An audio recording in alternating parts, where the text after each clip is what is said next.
Nag-start na nga ang pasukan ni Jace at ako naman ay busy-busy sa pagtitisis. Hello mga mi, magandang araw. Ang araw ko talaga ay nagsisimula sa paglilinis nitong potty. Mabilisan lang din yung kilos ko kasi may mga hinahabol akong deadlines. Sa totoo lang, medyo hectic ang schedule ko nitong mga nakarang araw dahil mukhang matutuloy na talaga ang thesis defense namin ngayong Thursday. Mabuti na nga lang talaga at may katuwang ako sa bahay at sa buhay. Yung asawa ko kasi ang kadalasang nag-aasikaso ng pagluluto ng ulam namin araw-araw. Ako naman, kung ano yung kaya kong maitulong sa bahay habang inaasikaso ang thesis, iyon ang ginagawa ko. May mga nagtatanong din pala sa akin kung mahirap ba daw mag-aral dito sa PUP Open University. Gusto ko lang linawin na hindi naman talaga ito laging ganito. Hindi naman araw-araw ang online classes at hindi rin kailangan ng buong araw kang nakatutok sa school activities. Nagkataon lang talaga ngayon na nasa thesis stage kami. Isa pa sa mga naging malaking challenge namin ay yung UREC clearance. Para sa mga hindi nakakaalam, ang UREC clearance ay isang proseso ng PUP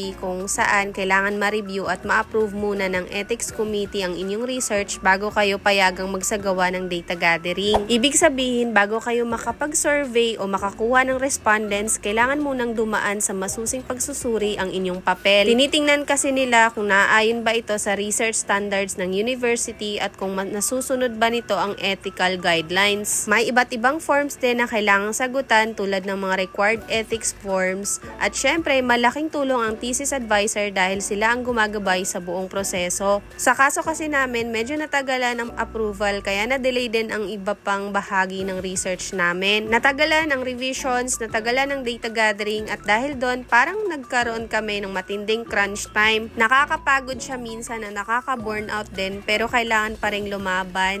Sa kabilang banda kahit sobrang busy ko, gusto ko pa rin maging hands-on mom kay Jace. Kaya ito, na-ready ko na yung mga kakailanganin niyang gamit dahil ngayong araw din yung pasukan niya. Dati nga ay saling kit-kit lang siya, pero ngayon hindi na ito yung simpleng sali-sali lang sa activities. Totoong pag-aaral na talaga ito para sa kanya. At bilang nanay, mixed emotions talaga ako at excited na masaya.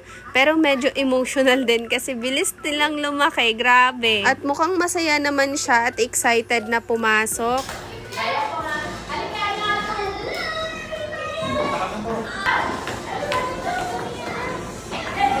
Bumili lang pala ako saglit ng makakain at binigay ko yan sa teacher niya.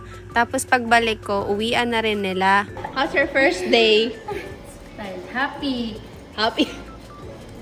Pero hindi. Maganda yung batch nila, di ba? Adi very good ka Ay, ngayon. lumabas ka pala. Pagkatapos ka ng pasok ni Jace, umuwi na rin kaagad kami dahil may thesis regroup pa ako na 3:00 ng hapon. Utang-uta na nga ako sa lahat ng revisions dyan at hindi lang ako, pati yung mga kaklase ko.